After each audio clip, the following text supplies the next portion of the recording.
Dear Diary, Paris is where my story starts. Paris, Texas, not France, Texas. The state where I'm from and the state where I've lived these past 24 years. I'm here in a little cabin in the countryside with my mom, and though I've never been here before, something about it feels familiar. Nostalgic, even.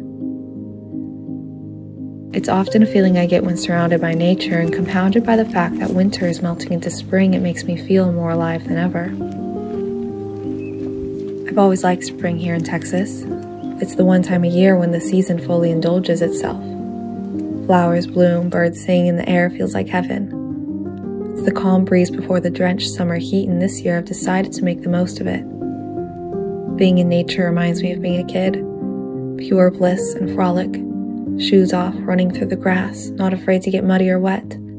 Scents of Indian paintbrush and campfire smoke filling my heart with childlike wonder. I always felt like I was born in the wrong place. It felt like all the stories were happening elsewhere. New York, London, Paris, France. I wanted to be living the adventurous life of Anne of Green Gables or the posh city life of Eloise at the plaza. Didn't matter what it was, I just wanted it to be a story. Here we have endless summers, 3-week winters, cold but not enough for the romantic snow. I so badly wanted to escape but still find myself here. However, even Anne Shirley Cuthbert dreamed of living a more romantical life. She fantasized about what it would be like to live in a different time period or a different city. Yet here I am reading her stories and wishing for the adventure she had. I now realize my story has been within me all along. It's woven together through all my pictures and videos, my 3-volume journal set recounting my experiences of girlhood.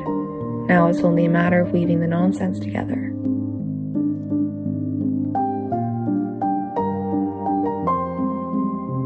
I feel so cosmically intertwined with the seasons. I think that's one of the reasons I never resonated with where I live. We don't have all the proper seasons here, yet my soul still finds a way to change with each of them. I'm currently reading Women Who Run with the Wolves, and this passage just stood out to me.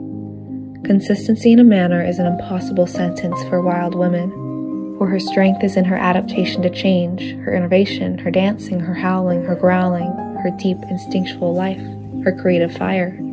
She does not show consistency through uniformity, but rather through her creative life, through her consistent perceptions, quick-sightedness, flexibility, and deftness. As I get older, I find that the discomfort of trying to fit myself into creative boxes seems to outweigh the growing pains of real metamorphosis. I feel the push and pull of my two natures, one that loves the comfort of her own room, her own mind, and her own inner being, silently dreaming and listening quietly to other people's stories, and the other side longing for adventure, change, discomfort even. What happens after Sleeping Beauty awakens and starts telling her own story?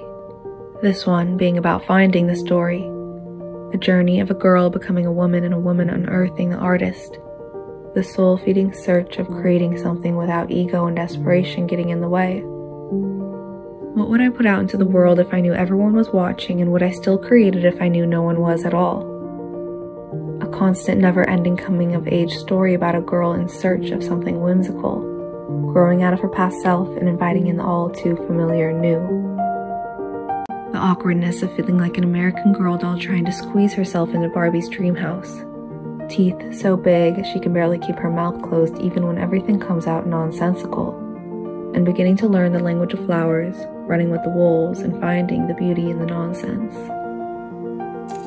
I'm coming to terms with the fact that there's an assembly of different Romneys within me, each with their own dreams and ambitions, their own figs from the fig tree. One of them woke me up one night in Amsterdam screaming to get out while the other was quiet, waiting for her turn. I think they help each other, learn to live in harmony, and use one another as stepping stones to get from one dream to the next.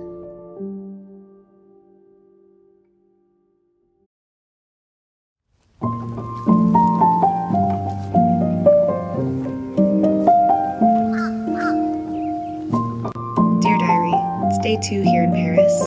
There's so much excitement in waking up in a new place. It feels like waking up in a storybook with endless possibilities. Theodore and I woke up early and watched the sunrise. We walked through a nearby trail, and then I sat on the porch, read my book, and drank my coffee. This may sound dramatic, but it was truly one of the most beautiful and peaceful mornings I've ever experienced. Eventually, the cows made it over to our side. I fed them, talked to them.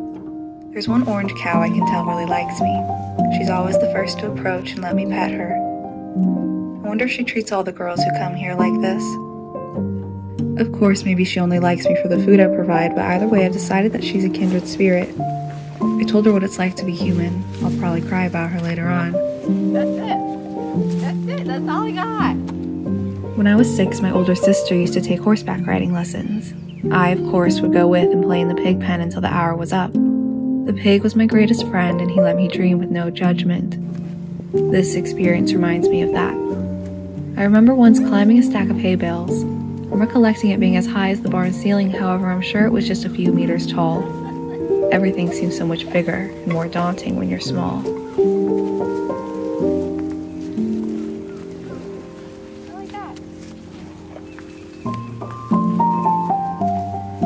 What I find so endearing about film photography is the sweet imperfections of it all. On my phone or camera, I spend gentle time and care trying to capture the perfect moments, whereas on my Polaroid I capture things as they are. Candid, a little blurry at times, stumbling in and out of frame. It is the art of imperfection that I love so dearly and is sprinkled throughout every corner of my life. After a full morning of tending to the cows, we drove into town for lunch. About 20 minutes down the road, I, of course, had to stop and pet these beautiful horses. Kindred spirits are always presented to me in the most unconventional ways. Paris is a city full of charm, coffee shops, antique stores, vintage ice cream soda shops, and so much more. It plays into the parody of it all and doesn't take itself too seriously. Yet it's still a city that holds on to the past even when everyone else has moved on. I can tell it wants to be remembered. Takes one to know one. I relate to Paris in this way. It's a city that wants to be grand and tries and never gives up. There's a bit of a deserted melancholy to it all, but there's still a hopeful undertaking. It's the Stars Hollow of Texas, and at the end of the day, it's a city that feels very human.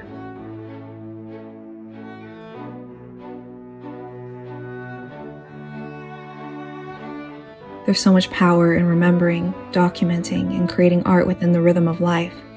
If hair really holds memory, I'll take gentle care of each and every strand and save all that I have lost.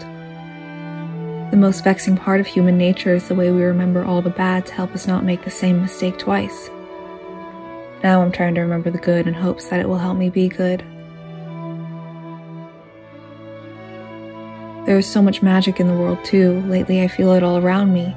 The act of creating something, bringing a vision to life, is a power we all possess, yet we act as if magic is a symbol only used in stories. Half human, half girl, frolicking in the wood, the great return to earth is subliminally charged with the return to oneself. Being in nature is the ever so humbling yet empowering act of remembering who you are and who you are yet to become. It makes me feel small, but in the best way possible. It reminds me that there's room to grow and bloom as the trees and flowers have done. This is most certainly the romanticized version of Texas, for my real life is nothing like this. I don't think I could particularly live here, but I'll definitely be back someday. I'm sure it will be the same, and I find immense comfort in knowing that I will change, but Paris will always be Paris.